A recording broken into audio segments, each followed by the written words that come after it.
do right now is I can just lead the flag salute then, if you don't mind. Okay. Sorry to not. I pledge allegiance to the flag of the United States of America and to the republic for which it stands, one nation, under God, indivisible, with liberty and justice for all.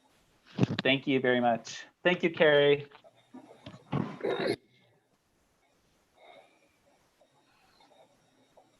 And I do have the order with in front of us. So item number 1 on our special session today is consideration of approval of the Yamhill County COVID-19 Response and Recovery Grant recipients as requested by the review committee.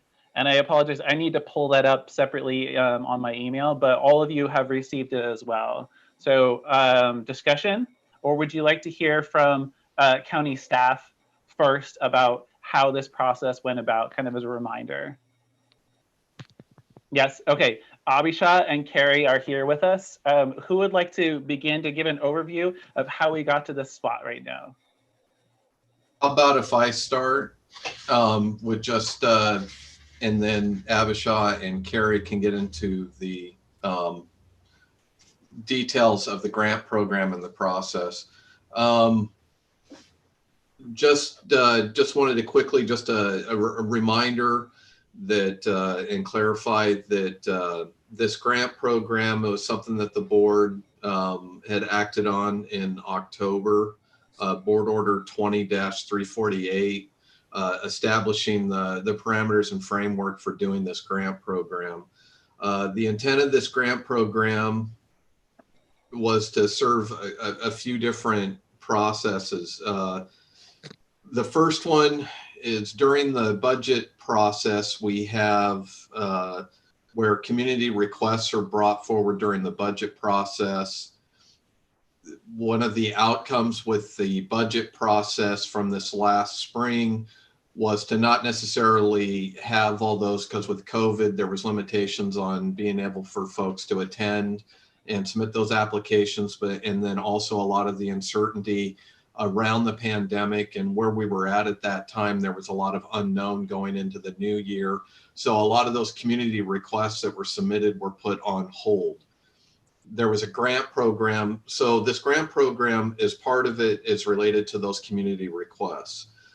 The second grant program that the county does that started a couple of years ago is the Economic Development in Fund 26, a grant program for economic development projects. So that was another one that we were looking at, but the program was essentially placed in a holding pattern, again, around the COVID-19 pandemic and a lot of unknowns budgetarily and what that was going to look like, impacts to potential economic development revenues. You know, it's something else that we were looking at. And then there is the CARES Act and our COVID-19 funds. We have funds available. We did an emergency business relief grant early in the pandemic. We were looking at a means to look at community requests, look at economic development requests, and then also looking at potential requests that could fall under the eligibility or the criteria under the CARES Act as well. So I just wanted to kind of set the stage there with a little bit of background, and especially if we have folks that are viewing or watching for the first time that didn't have that background information. So so that's kind of where we're at that point. And now Carrie or Abhisha, I'm not sure who is wanting to provide some further information from there. So I think that the next step, once we received that direction from the board, was to create a multidisciplined grant program that would address the 5 different categories of funding that was identified. So this was our first opportunity to use the new grant portal system. So we had an online only application system and also selection process. And then Abisha put together a group of people who would serve as the selection committee, which she then presented to the Board of Commissioners for approval. Abisha, you want to say anything about that part? Yeah, I'll just add in that part that one of the reasons we decided to take the approach of using a grant review committee instead of lottery on this last round was in part because we thought this might be the last monies that we had to distribute. We had done the lottery process originally.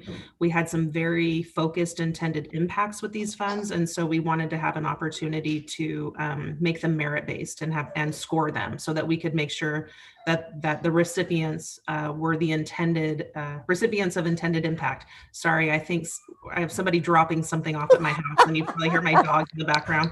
But that was why we took that approach with this last round. And we did have 7 grant review committee members, and we divided them up because we always want to make sure that we are not running up against any conflicts of interest, so that each committee member had 3 of the 5 programs to review.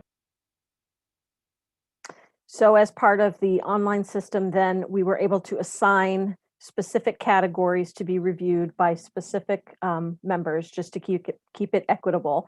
And each of those selection committee members was able to log into the system, review the applications in their entirety, and have a screen right next to them that allowed them to score each question and provide comments if they had any that they wanted to provide. And then at the end of that, they submitted it, it generated a ranking, and then I was able to go in as the administrator and pull that information, and then provide a variety of spreadsheets for the board to consider. I would like to add in that I am so grateful that the county invested in this online application system and use portal, because it made it possible for these reviewers to do that work from home. And I know it gave us access. I'm sorry, my dog is so upset about it. Gave us access for these reports that would have been very manual in the past, and the ability to do this work a lot faster. But had it not been for this system, I honestly don't know how we would have handled the grant review committee. So again, this was a good investment. All right, great. Thank you very much for getting us set to where we are now. And I do want to acknowledge Carolina was kind enough to remind me that we did receive public comments, and those will be included in the packet with this as well. Now, commissioners, do you have further questions or comments that you want to direct to staff or to each other? And it looks like Ken has one other thing he wanted to add. Ken? Yeah, if you don't mind, but right now I would like to talk about funding for this program. And like I was saying before, because we have several different programs, and really the priority and the focus was for the grant program was really to reach out to businesses and organizations as a result of COVID-19 and the issues around the current pandemic and the struggles that are occurring. But recognizing, because a lot of this we had unknown because, not seeing the types of applications that we were going to receive and who was going to be coming forward and seeking funding. The only thing that I would like to kind of highlight is the funding streams that we have. Not every project that is on that recommendation list is potentially going to meet the eligibility criteria or guidelines for the CARES Act funding. And so that's one caveat that I would add. The second part that I would add is those who do not qualify for CARES Act could qualify for Fund 26 economic development funds. That's a second set of funding that is part of this project.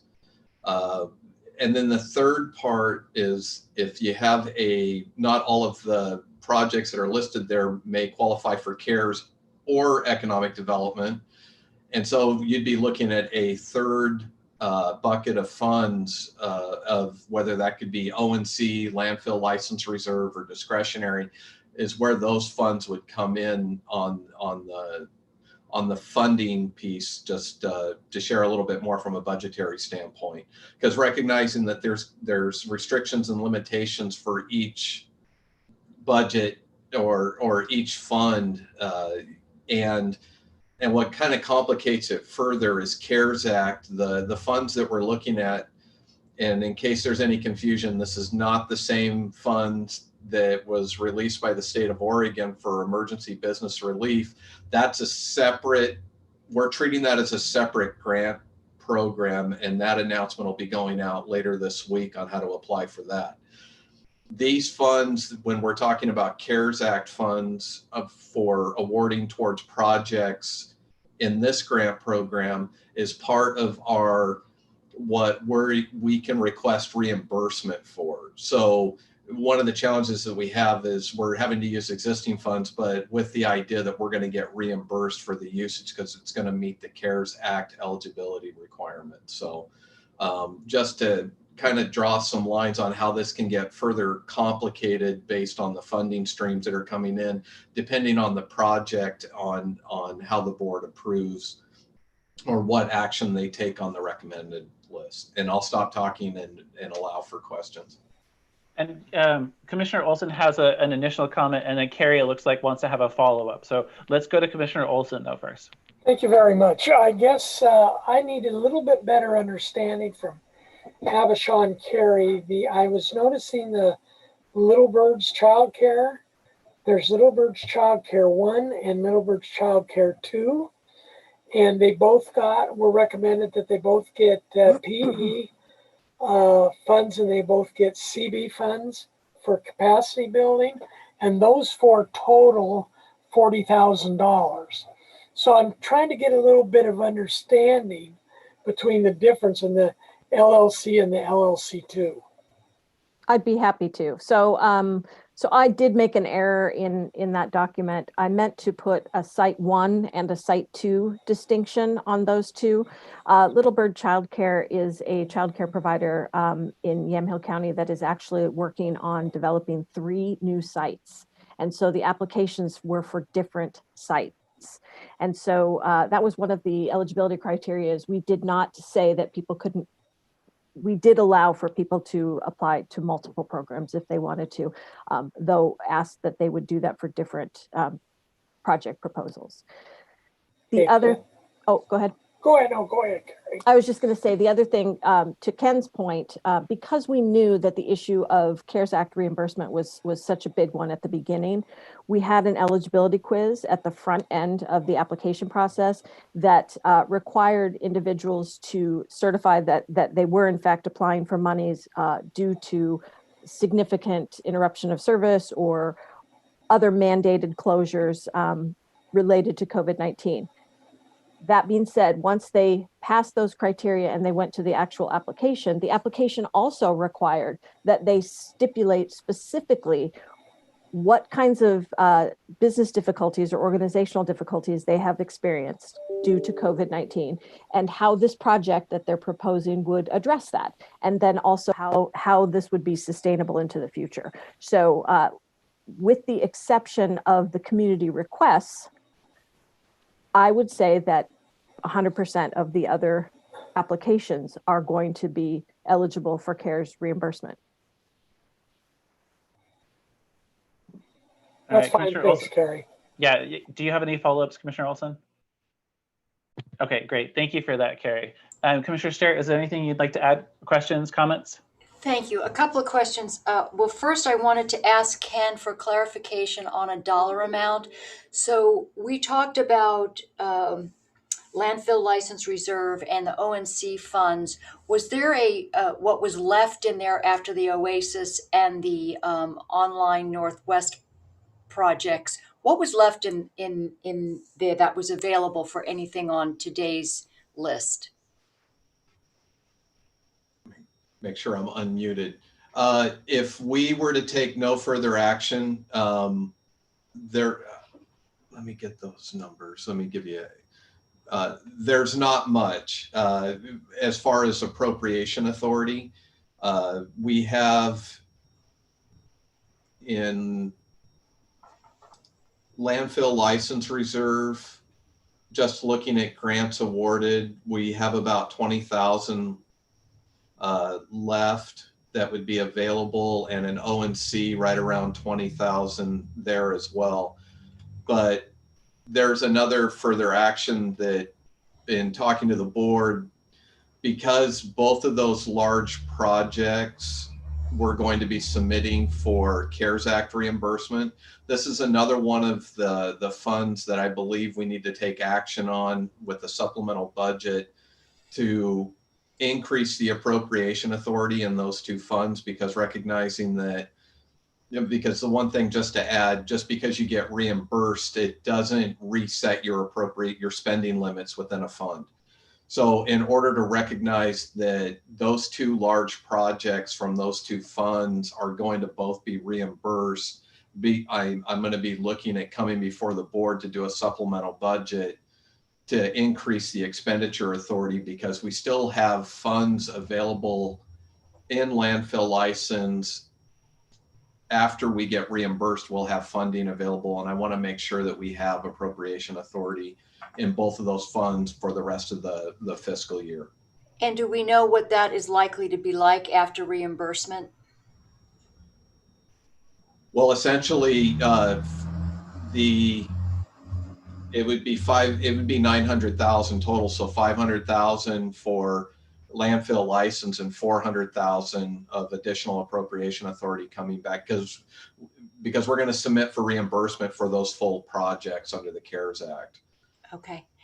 And so I had another question, and this might be a Carrie Martin question. So on the scoring for the grants, can you explain how the scoring went, and if everybody was given the same instructions on how to score and what those numerical values were? Yes, everyone was given the exact same instructions.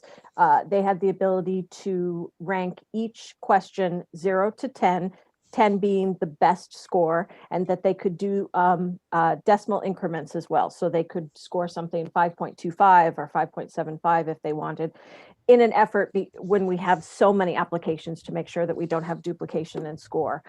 There were a couple questions for which people received either a 0 or a 5 because it was a required piece. For instance, they needed to include a project budget. And so they just received the full 5 points for those questions, but everyone had the same criteria. So I'm looking at, so nobody was given instructions where the most they could score somebody was a 35? You mean a total score? No. For the highest for the highest score for any one question was 10. the highest. Okay. So no any one question could receive more than 10 points. Okay. And everyone got the same instructions. Yes. Okay. I would say the only opportunity for additional instructions would have been if somebody reached out for clarity, right? So the reviewers could have, if they were confused or stuck, contacted Carrie and asked for clarity on how does this work or how do I do this? Right. Otherwise, everybody was issued the same set of process steps and directions. And so the questions, did everybody who was ranking someone get the same questions for their group? So each category had the same questions, but there were different questions between categories. For instance, the people who applied for community request funds had a different set of questions than the people who applied for the business recovery adaptation. They were slightly different questions. There was a little bit of overlap. Okay. And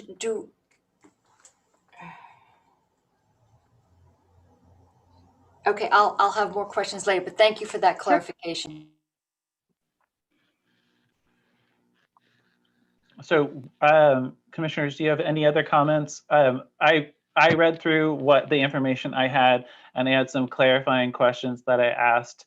I feel comfortable with it, but I also want to recognize that this is a whole lot of, I've got to be careful since I have a hot mic. There's a lot of work represented in that list that you sent to us, and that's available on the website. And it also represents, by the businesses and the organizations I know, a tremendous diversity of businesses and nonprofits and 501c6s, but also geographic diversity. And so I'm really glad to see that that's kind of how the scoring came out, at least with your top choices, of the top scores of the evaluation committee. So I just want to recognize that. Commissioner Olson? No, I was just asked me to unmute. I don't have anything to add right now.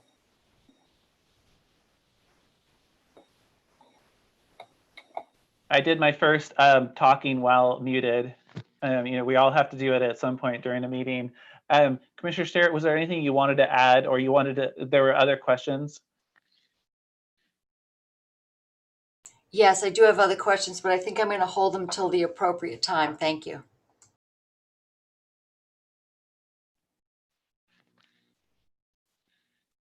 Okay, then I think that at this point, I apologize. I've got my special session agenda and my special session packet in front of me. I think at this point, unless there are further questions, I would entertain a motion to approve item 1. 1 second. So is the motion to approve all of these as submitted by the review committee? The agenda item number 1, as I read it, is consideration of approval of the Yamhill County COVID-19 response and recovery grant recipients as recommended by the review committee. Okay.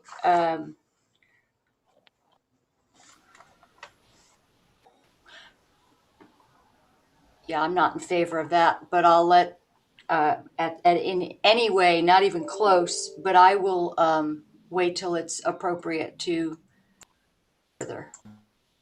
Okay, so I guess at this point we've got a raised finger over here and we've got a raised finger over here. I made a motion. Are there any further comments? I'm going to go with Ken first, if that's all right, Commissioner Olson. Yeah, that's fine. Okay, Ken. If I may, I just wanted to just quickly, and I recognize there's a motion that's there on the table right now. In looking at it, one of the questions that I do have is, I think when we originally had kind of set this up and we had come up with a methodology on how much funding would be available, I think the anticipation was that most, if not all, of the applicants or applications we'd be reviewing, we'd really be looking through the lens of being eligible under CARES Act. And I know that the community requests, those don't fit in that. And like Carrie had mentioned before, we had looked at, those are some of the funds that we were looking at that would not be eligible under CARES Act. And I would agree with that. That being said, part of me, when I was doing some initial reviews, and again, I haven't looked at individual applications, but sometimes when you get into when you see some of the 501c3s that are listed under some of the other categories, I have some questions around, without having looked at some of the applications. I think there's going to be questions about that, about the 501c3s that are listed under some of the programs, especially the business recovery portion of it. And then I'm also looking at, we had a long list of businesses. When you're looking at the business recovery, the list of applications and where that cutoff is for funding. So the other thing I would like to just kind of put out there for board consideration, I'm sorry, my phone's ringing, is I do believe, because if we're looking at it through the lens of what's eligible for CARES Act, business recovery is one that is really, it's a simple justification to look at some of those. And it is December, and I'm currently looking at funds, and I do believe that right now I feel comfortable saying that we may have an additional $100,000 to $150,000 in funds that haven't been earmarked or identified for any particular project under CARES Act. And so I just wanted to put it out there, if we wanted to look at adding some of the additional businesses on the criteria list based on available funding, that, and I'm not sure what that motion would look like, or a modification of the motion. I just wanted to throw that out there as an idea, that I believe we could fund additional projects under the business recovery up to, well, I'll just say 150,000 of requests. And I'm, you know, it's not necessarily going to fund everything that's on that list, but it could pick up a few more on that ranking. So, and on that, I will stop talking. Okay, thank you, Ken. And I think I could amend my motion as necessary, but Commissioner Olson. Yeah, I think I go along with Ken. I think if we look at the motion, looked at the agenda item where it makes reference to falls under the CARES Act funding, when in reality we don't. Some of these, to my opinion, don't fall, and what Ken said, don't fall under really the CARES. They may come from the general fund, from either the landfill reserve, license reserve, or O&C money. That I think we have to be pretty clear of what ones of these are really coming from CARES and which ones aren't.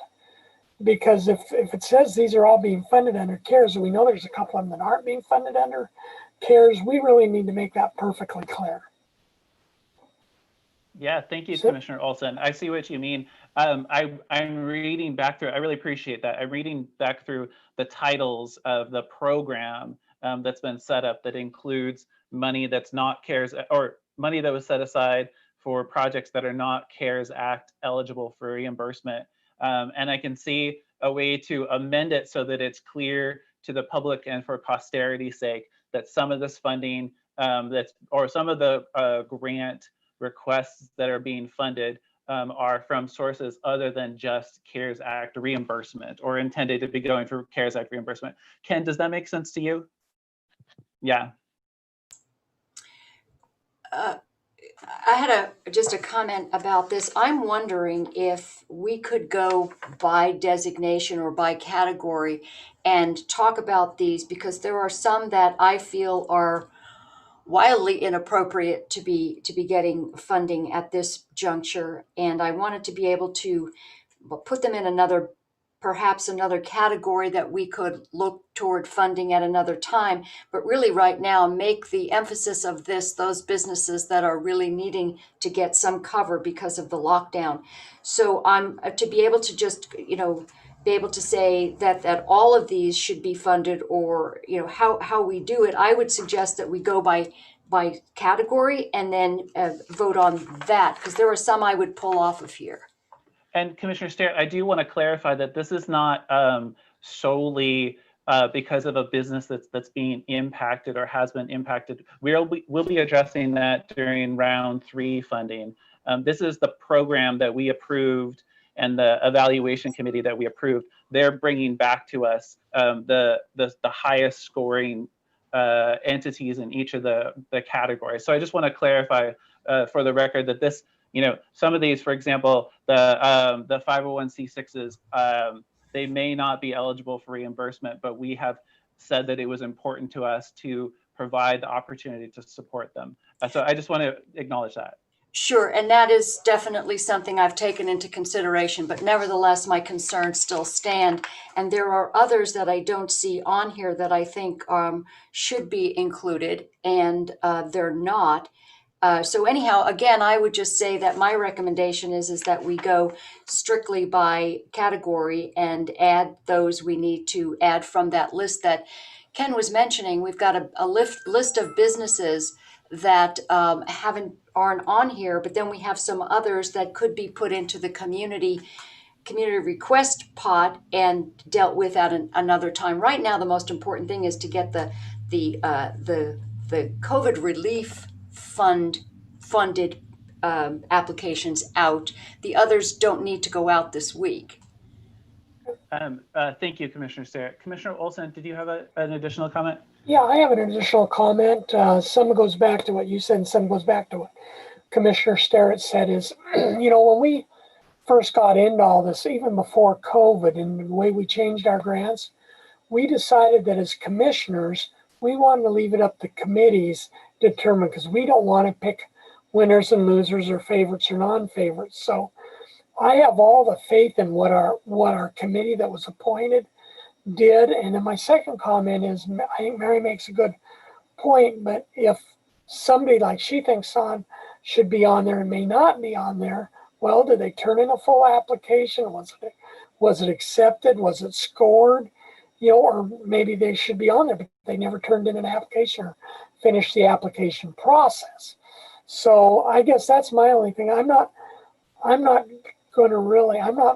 believe we could go through them individually, and every commissioner should get their reason why they want to put them on there, why they may drop them off. But I'm not to the point where I think if between Carrie and Abisha and the committee that we had them appoint came up with the decisions through what I'd say logical scoring, I'm not really one to try to second guess what the committee came up with or what Abisha or Carrie came up with. I would also just add that we received a total of 139 applications and 40 were disqualified for various reasons prior to going to the selection committee. So either they misrepresented or they selected a category for which they were not eligible to apply, something like that. So there were 40 of those. Commissioner Sterrett, was there something you wanted to add? Yes, thank you. So there are a couple of things on here that I think what this sends this message to the community at this point in time for us to be funding things like Friends of the Yamhalis West Sider Trail and a number of others, and not funding, for instance, if you look at Save Families, which is not asking for the capital money that they had requested previously, but is asking for money to perhaps help with increasing capacity. As you know, this is a childcare issue out in the West Valley. So I'm looking at other, for instance, McMinnville Community Media, looking at a law firm. There are a number of folks who, while they might have certainly met the criteria, you also have people that have received significant PPP funds. So if we're going to be equitable here, I think we need to look at those organizations that really need to get immediate attention. But I certainly don't think Friends of the Yamhalis West Sider Trail is appropriate to put in this round of funding, nor a number of others, which is why I suggested that we go by category. But that's just me. Okay, thank you, Commissioner Sterrett. Abisha, what would you like to add? Yeah, I wanted to add some thoughts. I'm hearing Commissioner Sterrett's concern, and I think with this last grant round, it's a little confusing because we basically said coming out of last year, right, we have this Fund 26. We are going to have a grant program for our businesses with an application and grant review committee process. And we're going to try to do that every year, given the fact that we get these funds from the state through video lottery, right? That's what funds Fund 26.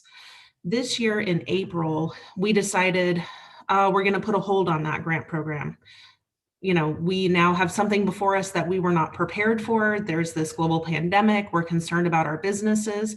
And that's when the board decided to fund the immediate relief grant program, which our business recipients were so grateful that you did that. We were also able to use that program to leverage funds for the region. So I am immensely grateful that you did that. At the time, we didn't know whether or not the county would be able to get reimbursement. Ultimately, you were able to, and that was a blessing as well. When we stood up this grant program, we decided to approach it as kind of a combination of the two. This is our annual Fund 26 grant program that could potentially be expanded because of our ability to get the CARES Act reimbursement. So that's why we kind of approached it in those two different ways.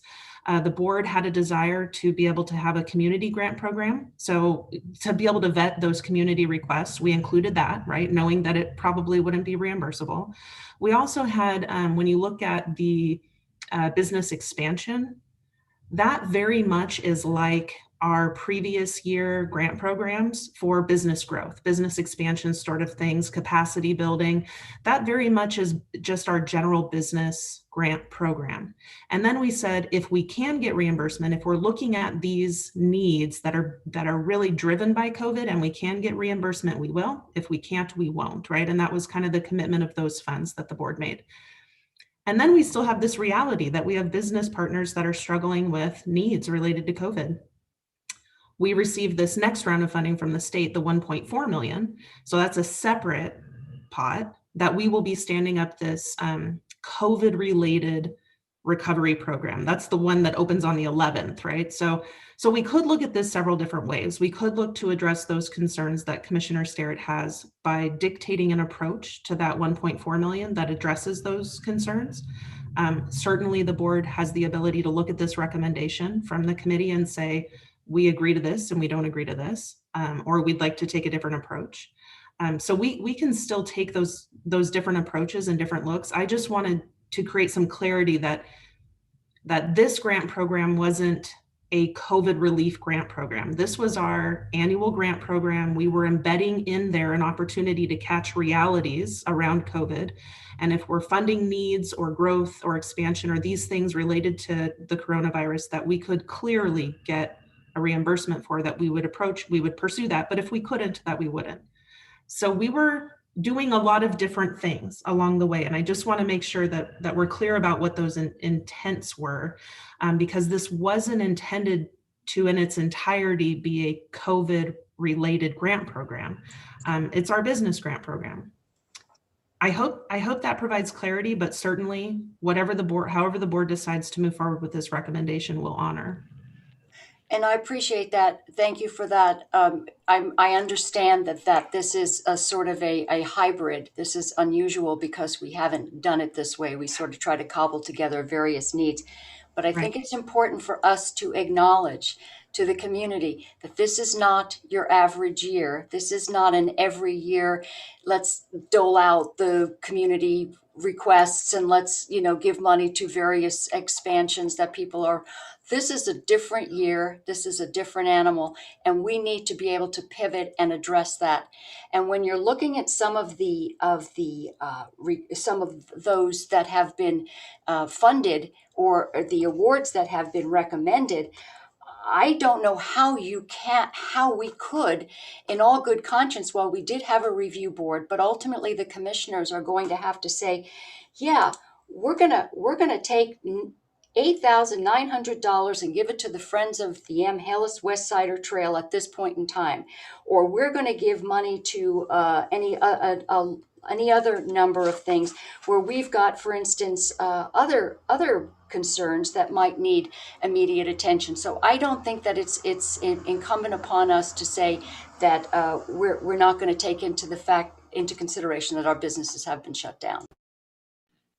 And thank you, Commissioner Sterrett. I do want to acknowledge, as we know from things like the Oregon Community Foundation's grants that were distributed to groups like the Yamhill Cultural Coalition that went to arts and culture businesses and organizations, that there's a lot of different funding streams that have each on their own really not been adequate to keep businesses and other organizations moving forward. And so I do want to acknowledge that there's been lots of different ways, both within the county government, Yamhill County government, but also through local partners to get funding out to organizations, whether they be a nonprofit or a lobbying and PAC, or they're not a PAC, but a chamber a downtown association, or a for-profit business. When I look down the list of organizations and applicants, many of them I actually don't know who they are and what they do. And I assume that the same thing goes for you, Commissioner Starrett, and I assume the same thing goes for you. You may actually know these. I just don't. What I do know is that we agreed to a framework, and that was it was multiple groups, multiple categories, right? So there was the COVID specific, and there was the expansion, retention, economic development component. There was the community grants, the community requests, and then there was also that category that's really the chambers and downtown associations. We agreed to that framework, and then we agreed to an evaluation committee of members of the public who are experts in their area and are passionately engaged. It is interesting to note, and I appreciated hearing from Abhisha, that at least one of the evaluation committee members is on, well, one of the evaluation committee members runs a revitalization committee, and one of the committee members runs a chamber in the area who both received funding. And it's really important for the public and for us to know that there weren't conflicts when evaluating the applications. I don't know. I haven't seen the scores from business to business to organization. But what I do know is that it would be wonderful if we were able to fund every organization at the request that they submitted to us. And I'm really glad that Ken is willing to look at different bits of funding that are still available, and maybe we can add more applicants to that later on. So I just want to acknowledge that we've had multiple opportunities to set up a process that's correct. And I have weighed in on that. We have weighed in public meetings as well. Well, I think it's, again, at the end of the day, it's the Board of Commissioners is the one that's going to put a stamp of approval on this. And I'm just looking for the rationalization. Let's just take one out of here. And yes, it is a bone of contention, and that is almost $9,000 to the Friends of the Yamhilis West Sider Trail, when a significant number of people in our community not only have opposed this, but this is still in litigation. And we are going to basically take, be the ones who are saying it is appropriate and correct, to use your term, Commissioner, to take this money at this point in time and give it to a group that is at direct odds with something which has become a very divisive situation in our community. I don't think it's appropriate to do it now. I don't think it's appropriate to do it ever. And I think that one needs to come off. Okay, thank you, Commissioner. Casey? Commissioner Olson has a comment. Yeah, that's one thing I have to agree, even though that one would not come out of the CARES reimbursement. I think to be really transparent on that one is if the county decides to fund Friends of Yamhill County for any purpose, I think trying to include them in a capacity building here, like other than having more meetings and putting together, I have trouble even myself understanding what kind of capacity they're trying to build. So how they would even qualify for that. And that's all. I could talk a long time on the legalities and what it puts out. But on that one, I have to agree with Commissioner Starrett. I just, for transparency, and being that the county is the client and they are the ones that are actually signifying, and I'm still certainly a big believer in the trail, and I believe the trail should be built. But I'm not so sure this particular funding request to build capacity for them is appropriate. And I might add that I asked specifically for the application document, the PDF. Thank you, Commissioner Olson. I asked for that because I was curious about what specifically was being requested. And I feel like I should have had it open and in front of me. But essentially they are laying out a case for why COVID interfered with their ability to do things like fundraising and like continuing to do their work parties, trail maintenance along the trail. It's Friends of the Yamhill West Sider Trail. I don't want to clarify that we're not proposing, the county is not proposing to fund Friends of Yamhill County, which should be really interesting. And honestly, now that I think about it, if they had applied and they had scored high enough, we probably would have them on this list as well. So if we look at those organizations that haven't been able to fundraise, there's any number of organizations that haven't been able to fundraise that have altruistic and real social benefit type of missions. For instance, and I will go back to the Relief Nursery. The Relief Nursery, while they've asked us for some capital money, and we know that the majority of abuse cases in Yamhill County occur out in the West Valley, that they have a real significant need, especially since the schools are closed.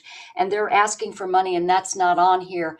And so if we look at, for instance, the fact that they were not able to fundraise in a meaningful way, other than what they were able to do online, that they're not included in this, but the Friends of the Yamhill West Sider Trail are. I'd rather see that $9,000 go to the Relief Nursery in the West Valley than to the Friends of the Yamhill West Sider Trail. Certainly, I think that's a perfectly appropriate comment. Ken, what would you like to add? The only thing I would just like to just really quickly just talk about is CARES Act and eligibility criteria, just really briefly, because under the criteria, what's eligible, impact has a very wide definition, but it's not that wide. It's not that wide when it really comes into fundraising revenues. You have to be really careful around some of the revenues, because the CARES Act is for because you've either been shut down or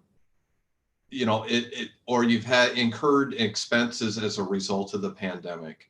And so I just wanted to be really careful in the meeting about the CARES Act and the eligibility requirements, and the Treasury's constantly putting out new FAQs related to eligibility and getting into the interpretation of what's eligible and not eligible. But I do think the impacts on being able to do fundraising, I don't know if that necessarily falls within impact under CARES Act. And I do, from my experience with the Oregon Cultural Trust and the Cultural Coalition, I do know that if you were not specifically for cultural organizations, that it was an eligible expense if they were not able to do something that generated the income that they expected due to coronavirus.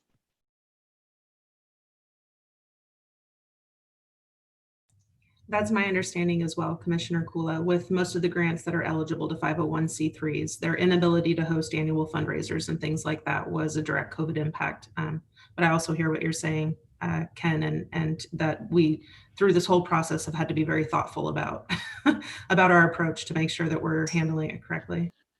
I have one more question, because Commissioner Sterrett has referred repeatedly to a family police relief nursery. And I talked to Joy Bailey, I remember, on the phone right before the deadline for applying. And I think she's the development director for a family place.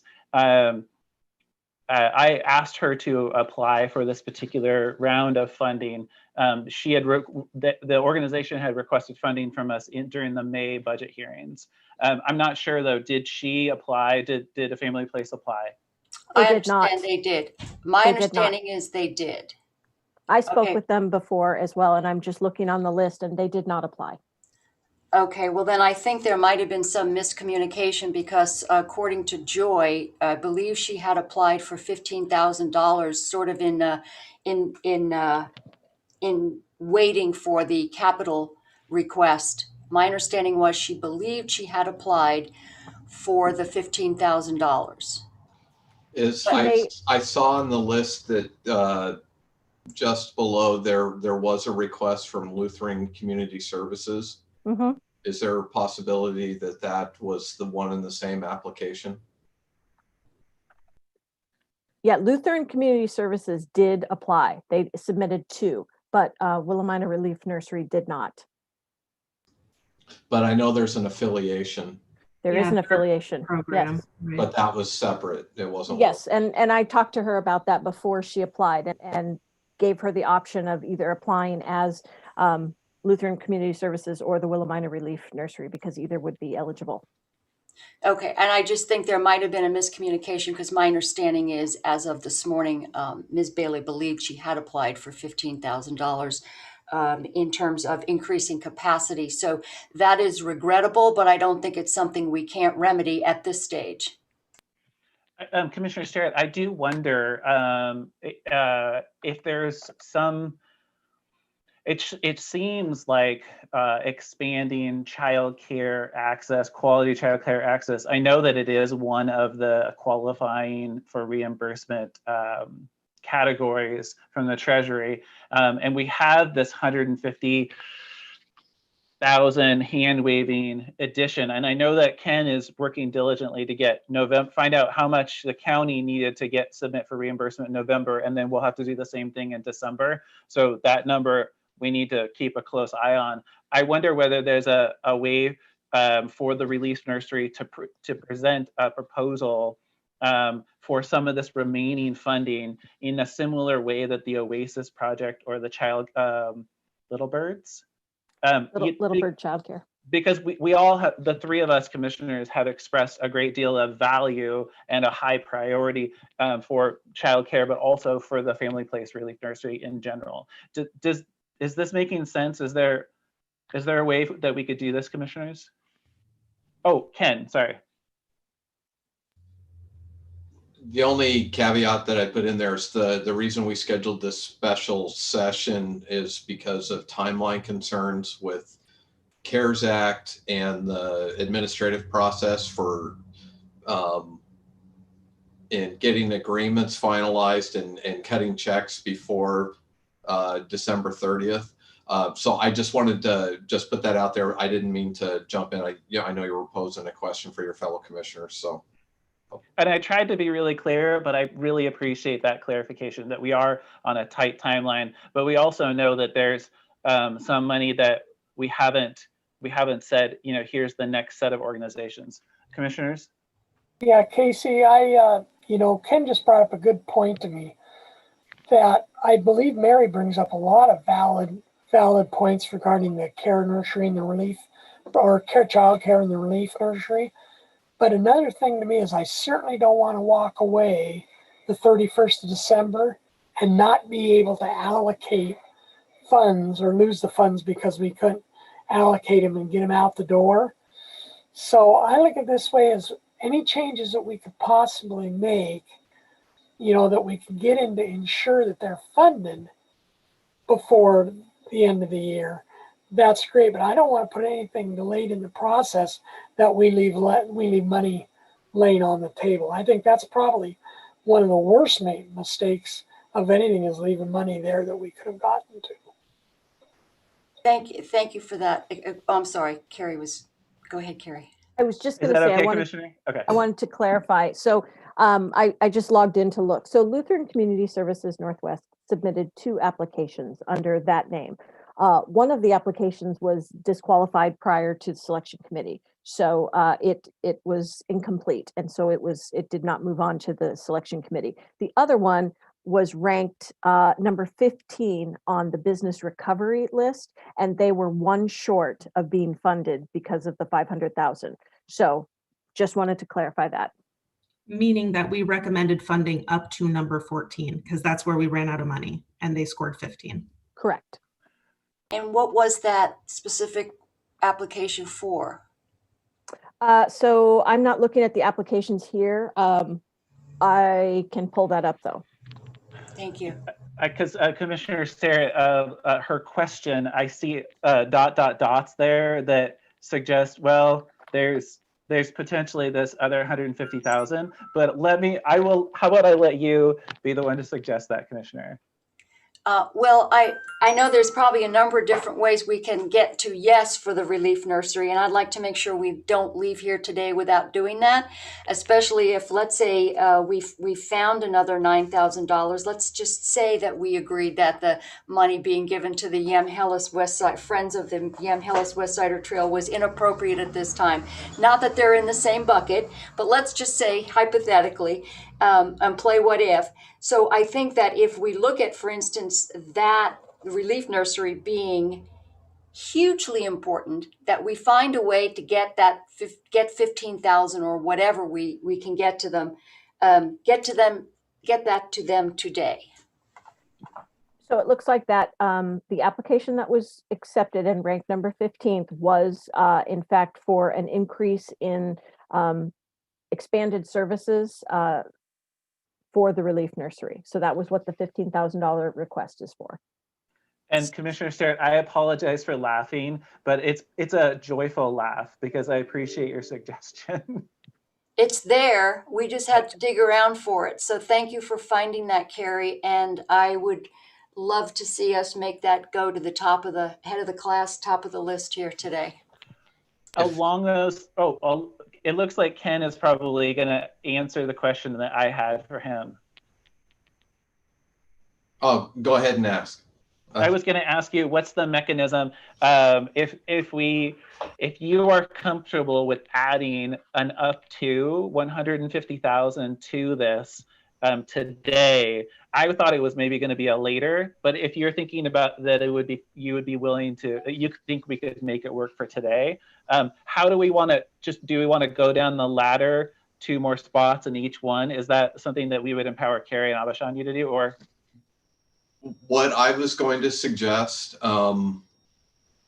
because of the intent and the easiest, as far as what the CARES Act and what we've used those funds for helping emergencies, helping businesses, my recommendation would be and I do feel comfortable that 150,000, that we have sufficient funds available to do that.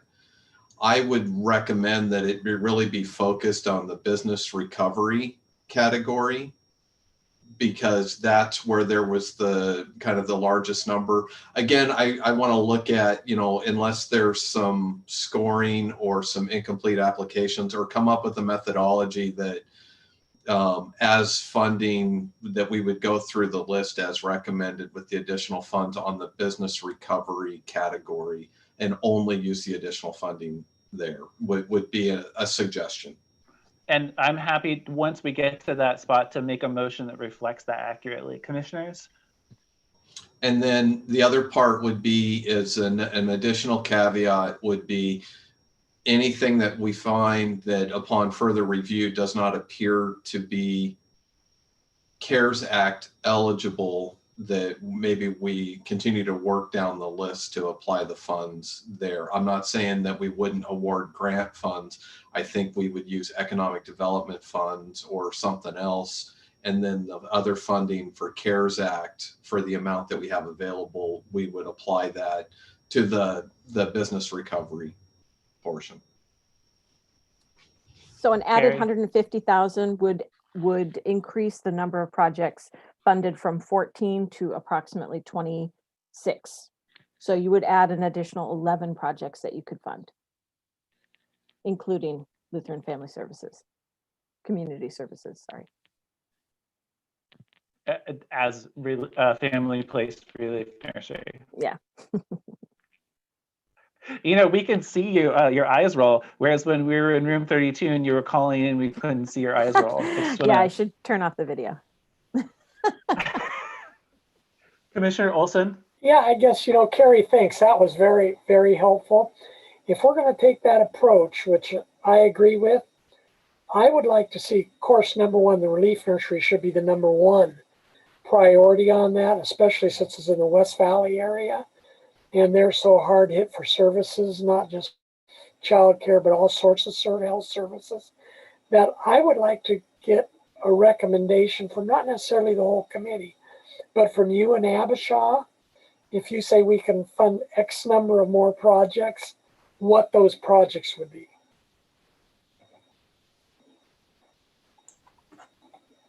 Oh, yes, Mary, Commissioner Olson, Commissioner Starrett. Thank you. So Ken had made a recommendation about there were other businesses that were on the list that weren't funded, but that were business. Obviously, they were impacted by the shutdown. So perhaps we take from those, because there's a critical need, making it so that our businesses are being addressed. Could we take some of those, Ken? Do you think, if you're looking at those?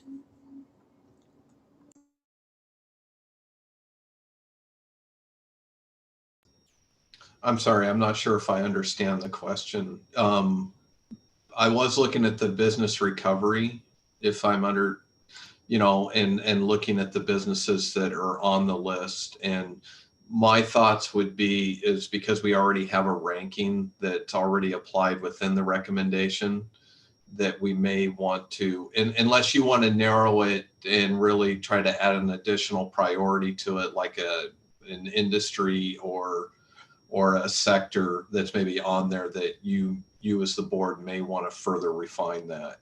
We have the review committee provided a list of recommendations for all of the projects, all of the proposals, the 140 proposals 39. here. So it's a pretty long list to even continue to apply the additional funding. If you wanted to further refine that and target industry or businesses, because there were categories applied, as far as hospitality, food and beverage, personal services, retail, etc. Just an additional thought. I don't know if I answered your question, Commissioner, or Commissioner Olson wants to add something too. Yeah, I'm just, I'm back to the Lutheran Community Services Northwest.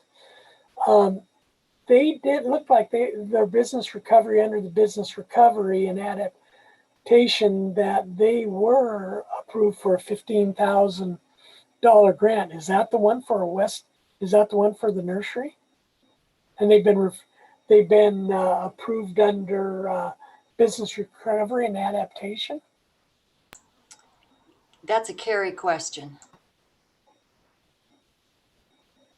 Because if it is, we've approved their $15,000 for the relief nursery. Because they were not listed as. Oh. No, they were not listed. They just missed the cut. So on it's a big spreadsheet that I sent, but on the business recovery ranked tab, it shows that funding ran out at position number 14, and Lutheran Community Services Northwest came in at number 15. Okay, just a second here. Olson, that was a little bit confusing to me as well. If you look at the colors down that far right column, they stop right before 15, and that helped me understand which of those had received funding and which had not. Yeah. The green was go. Ken Huffer's suggestion, which I think is worthy of further discussion and approval, is to add the 150,000 to the category that's business recovery and adaptation, which would take us from 14 to I think you said 26 total, or to number 26 at least on that list. And we'll have the 1.4 million that will go out to businesses, and it'll be available to them as well. Like businesses that are further down, that are 27 or 30, will have the opportunity to apply through the 1.4 million.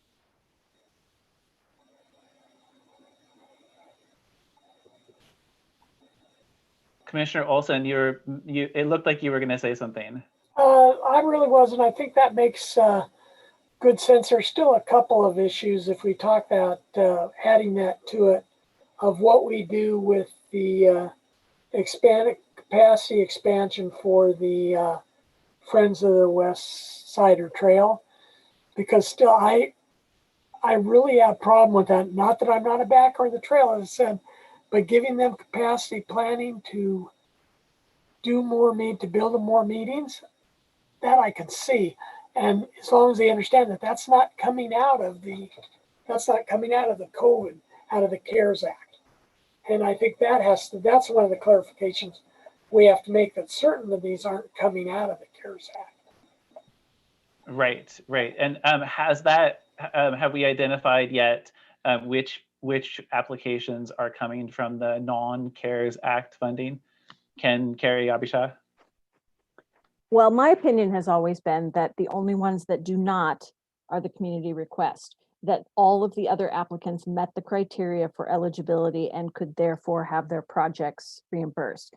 So, so I maintain that they're all eligible. You can choose not to ask for reimbursement on any one of those.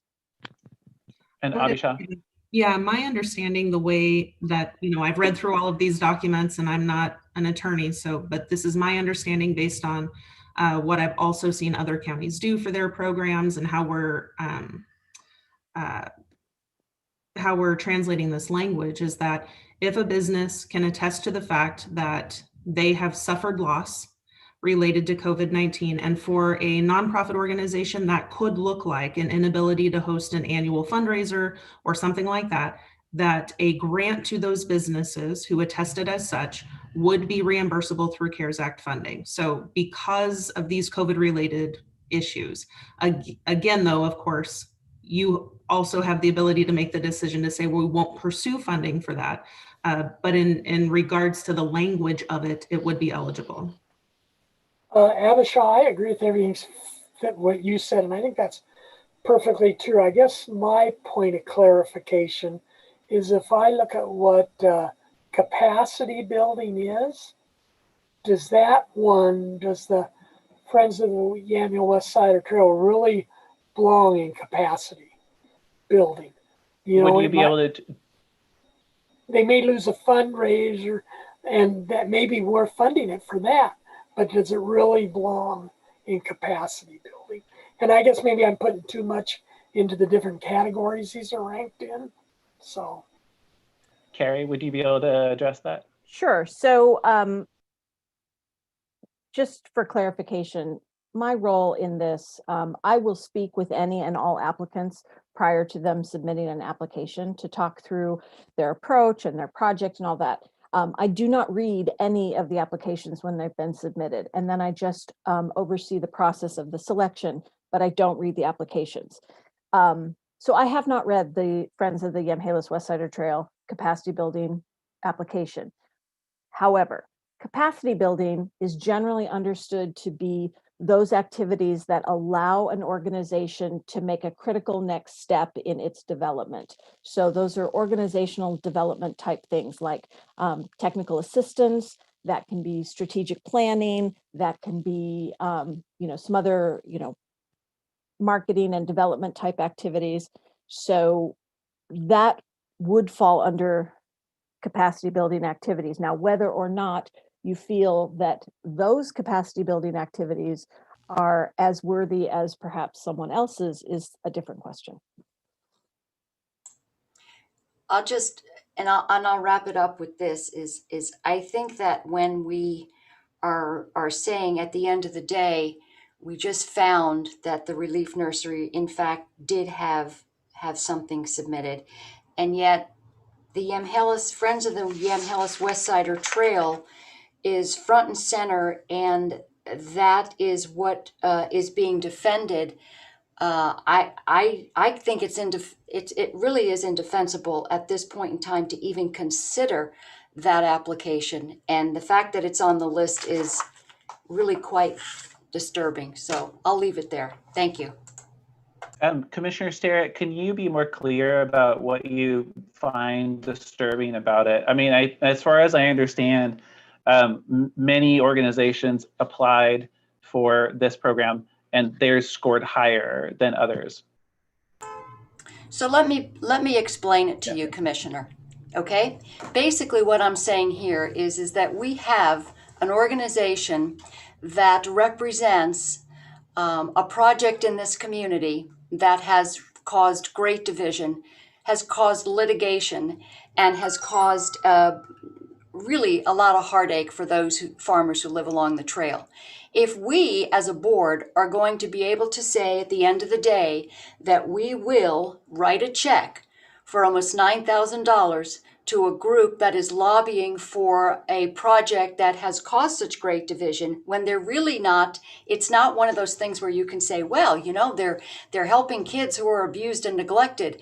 That's not what this is all about. And I think we need to start to prioritize where we're going to put our money, and that is why I'm so upset about the fact that this is even on the list.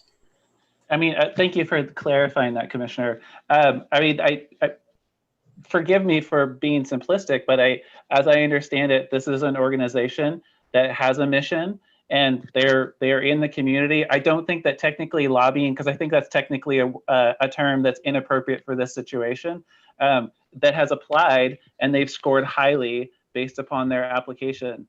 That we approved the evaluation committee for. We said we trust you with this, and I recognize that you're saying that you don't trust that, but I do trust the evaluation committee. So I'm not saying I don't trust them. I'm saying at the end of the day, we as elected officials are the board, the governing body that is tasked with affirming this or not. And I am saying that I am not in favor of affirming this. This was a recommendation like any number of advisory committees to the board. And so I see a lot of things on here I would not necessarily advance. But that's one thing that's glaring. And so while I might really appreciate the work that the review committee did, this is not one I'd be willing to affirm. Okay, thank you, Commissioner. Commissioner Olson, welcome back.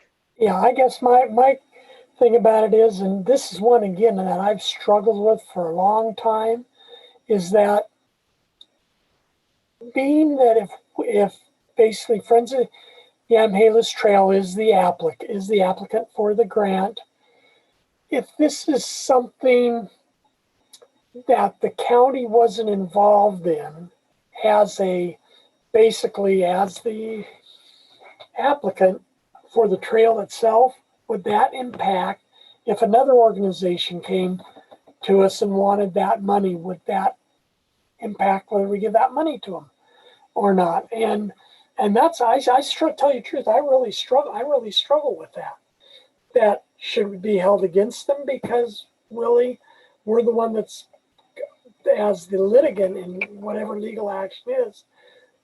I struggle with that. Should we be the ones making the decision on this, or should we not be? Because if it was anybody else, would we be giving it the same scrutiny? And that's tell you the truth, I struggle with it.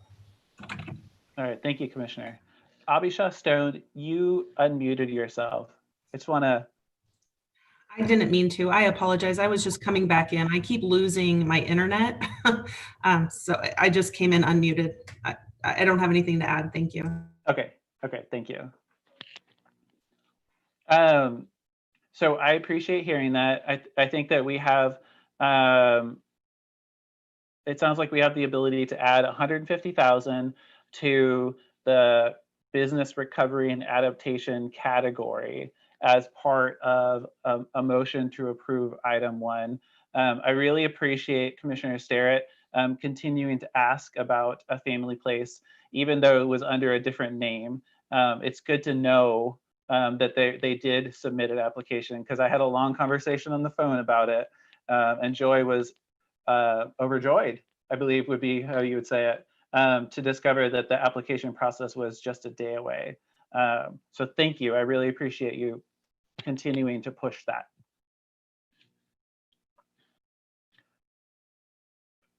Is there further discussion, comments, questions? The only thing that I would add and I'm not sure prior to, because again, I recognize that there's a motion. The one thing that I would just highlight is as we start going through the list as approved, and and depending on what the final outcome, we're going to be putting together agreements that we will be entering into every one of these applicants to ensure, and it's going to have language that, because we're going to be submitting to the state for reimbursement under CARES Act. And so I just wanted to just kind of highlight that the list could change, and it could be something that we may need to come back at some, if we start seeing, because once each organization starts looking at the criteria related to the grant agreements, because I also want to be sure that we're protecting the county of possible exposure, that if we're planning on that we're going to get reimbursed for all this, and then once we start working through the agreement, that if organizations start, well, we're not confident that we can enter into this agreement, or further down the road, if as part of an audit, that if it's somehow deemed that this individual project wasn't carried out as presented, or some other things, we just want to make sure that we have the ability to claw back funds, or potentially get the funds back, because again, the risk and exposure with the CARES Act funds. And it's being released to us. We're releasing it to all these organizations, and the expectation is they're going to spend those funds compliant with the intent of what has been proposed, and so there are some controls and some auditing and some agreements that'll be in place, and so I just wanted to just add that really quick, and now I'll be quiet. I just wanted to echo something that Commissioner Olson has said throughout the years. He's used the term, and sometimes we've teased him about this, but he's used the term people, process, product. And I think in this instance, and this is an illustration how important those three elements are when we're dealing with the outcome of a process like this. I am really very concerned about the process, and the fact that it was delayed. I don't think the commissioners had eyes on this to the degree that I would have felt comfortable. I think I would have appreciated just a whole lot more in terms of being able to see applications and various things like that. I think there was a real quick turnaround at the end that required us to make some decisions here today, which I don't think are necessarily in the best interest of the businesses that applied, those that didn't apply. And so I will use your terminology, Commissioner, and say that I am disappointed in how this thing ultimately came together. But I appreciate the work that went into it and the review committee, and I know it was a lot of hours, and I want to thank Abisha and Carrie. Thank you very much. Abisha, I appreciate that, but I do have some concerns. Casey? Yes, Commissioner My only comment is all those, I still don't think we've came to clarity, unless it was when I had to step away for a minute, about whether we fund the capacity building for the Friends of the Yamhilis Trail. I think either that, how do we make that decision in executive session, like we've added this 150,000, that we withdraw that request and not fund it this time? How do we make that decision? Oh, I have a suggestion, but I would, Ken beat me to the unmute button. No, I was just going to clarify that we are not in an executive session. This is an open special work session. So all of this was noticed and everything as a regular special session. So I would, Commissioner Olson, do you have a follow-up? No, I guess my only question is I say, being a backer of the trail and everything, I think now is not necessarily the time, given ongoing litigation, which could go on for 2, 3, 4, 5 years. I donate to them personally, as a personal, I think it's a good organization, but I just don't think as part of the product that comes out of this that even I could justify letting them qualify for that grant. And Commissioner, in terms of the process, while we're speaking of process, we will have county council or county administrator tell us if it's not the right, but I suspect that I could do a longer than normal motion, and I could even give you all some proposed motions in order to to meet the wishes of the board. Should I try?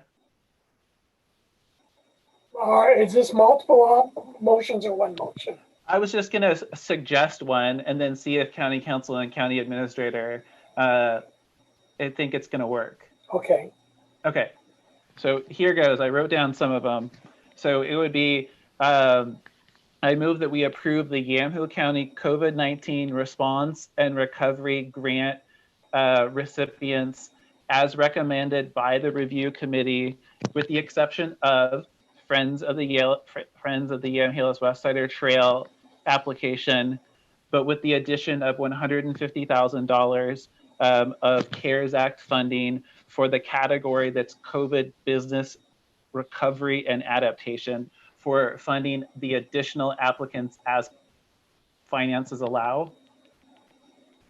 That was the part where I kind of lost it. Commissioner Starrett, yeah. Oh yeah, you don't have to second me, I guess. Ken, Christian, does that, or do you need more specifics?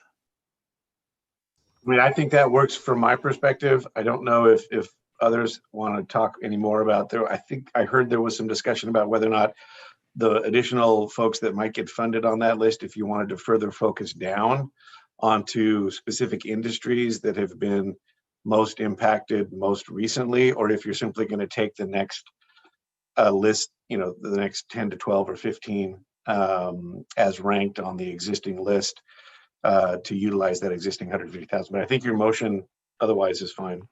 Oh yeah, I understand what you mean, that it wasn't clear enough about that it would be 15 through 26 or as funding allows. And I guess that's a question of, it's not necessarily 1 through 14 that we are going to fund in the end, because some of those may filter out, as Ken suggested. That's why I try to practice motion. Terry Martin, you said how many additional projects would that 150,000 fund? You said 12? It would bring you down to number 25 in the rank. So you would go from 14 to 25. So 11. 11. I think, Casey, your recommendation could say that we fund the additional 11 projects that we'll be able to fund based on the list we have. Perhaps what I could, yes, based upon the list we have, because that'll include the top scoring COVID business and recovery adaptation all the way down until as we get through the scores, right? I just wanted to make sure that we didn't limit ourselves to the 25th, even knowing that we might have to go to 26 or 27. The sausage being made, I think, is what you call this. Yeah, it may go to 30 by the time, if we filter. So like Ken suggested, if we have filters, we may be down to 31 or 32. Who knows? Ken? Oh, just my thoughts. My recommendation would be is just in the motion, just like you made direction, we continue to work down the list until the funding's exhausted. I think that allows a little more latitude. And so should another project, that's up above or within that category, they've elected not to, or in reviewing that, they decline it, it allows us to continue to work down the list. And Commissioner Starrett, I could try a new draft motion, or you can say things now. I appreciate that. I think what I would like to see is that we focus on that list, we focus on businesses. So while we do have a number of other other entities on that list, that we sort of cherry pick the businesses. I think that given, thank you, Commissioner. And do you mean for-profit enterprises? Is that? Yes, because I'm fond of saying profit is not a four-letter word. Well, I just want to, and to be clear, sometimes for-profits don't make a profit. So I should be more clear in that.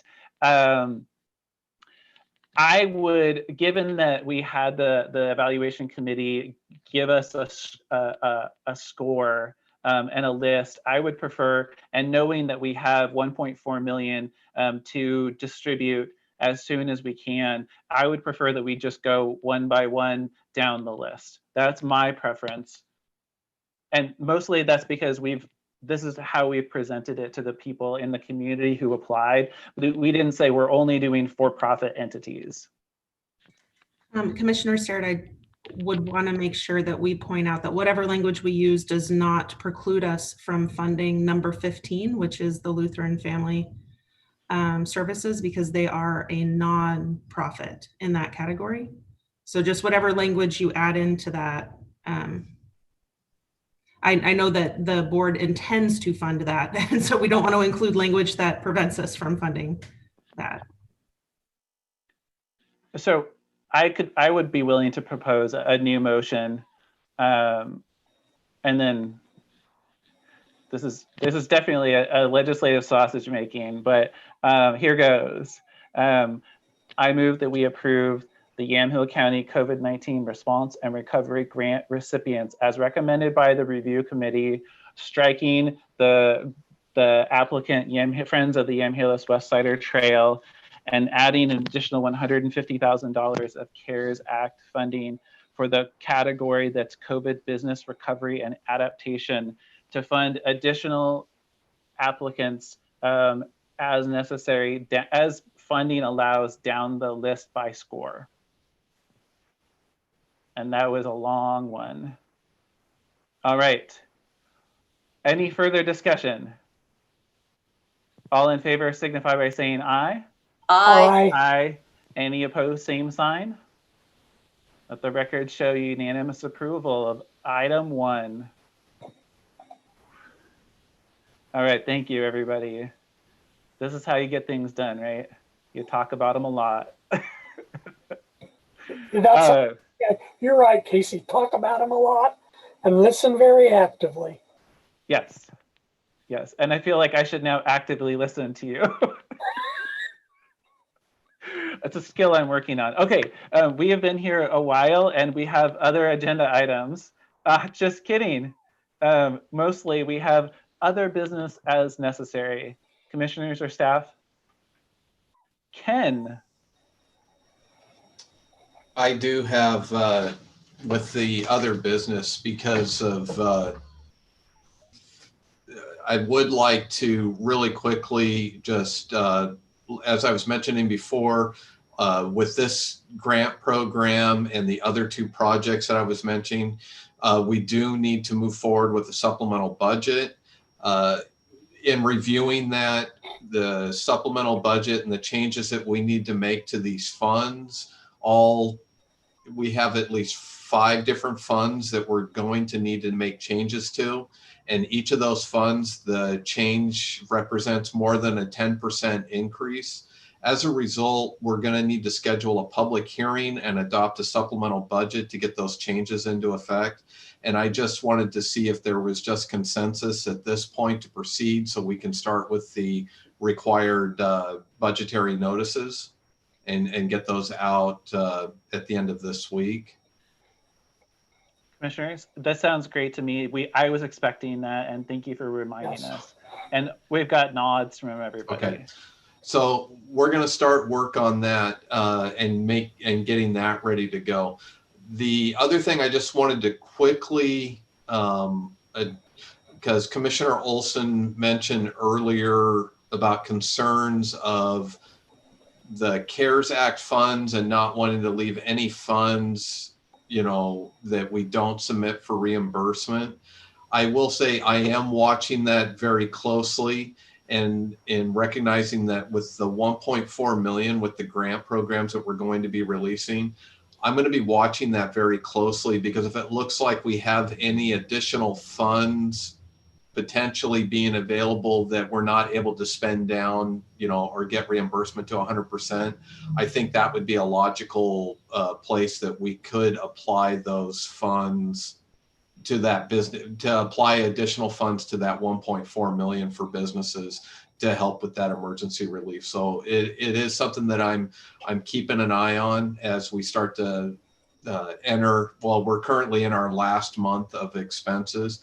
I'll have a much better idea, and I will come and talk to the board when we're ready to start doing grant awards. Once that 1.4 million's open, I'll be ready to come back and talk to the board probably around the 17th of December. And because at that point I'll have my round 7 reimbursement requests submitted by then. So I'll have a much better idea of what that picture is going to look like. So I'm just putting it out there as a possibility that we could increase the amount of funds that we have for emergency business grants, depending on what we have left from those reimbursements. That's very good to hear. Thank you. Commissioner Sterrett?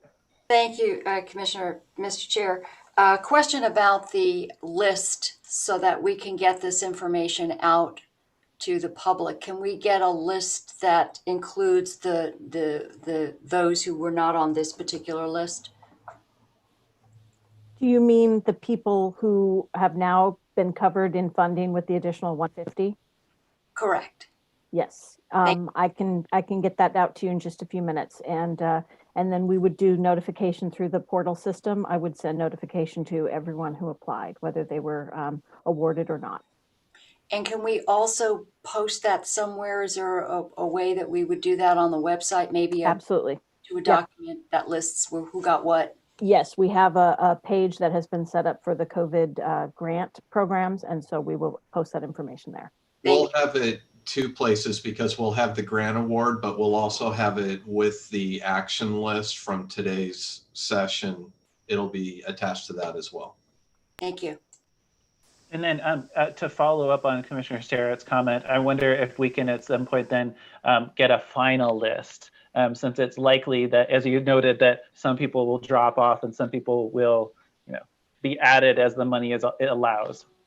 Yes, we have a very quick turnaround time. So I suspect that we will know by the end of this week if there are any candidates who decline the award, although it is very unlikely that they will do so. So I've never seen somebody decline, but we should know that by the end of the week, because we'll need to start cutting checks. All right, any other business as necessary, commissioners or staff? All right, well, thank you all for all of your work. And I include everybody who's got a screen here. I really appreciate the diligence with which you did this work. Thank you.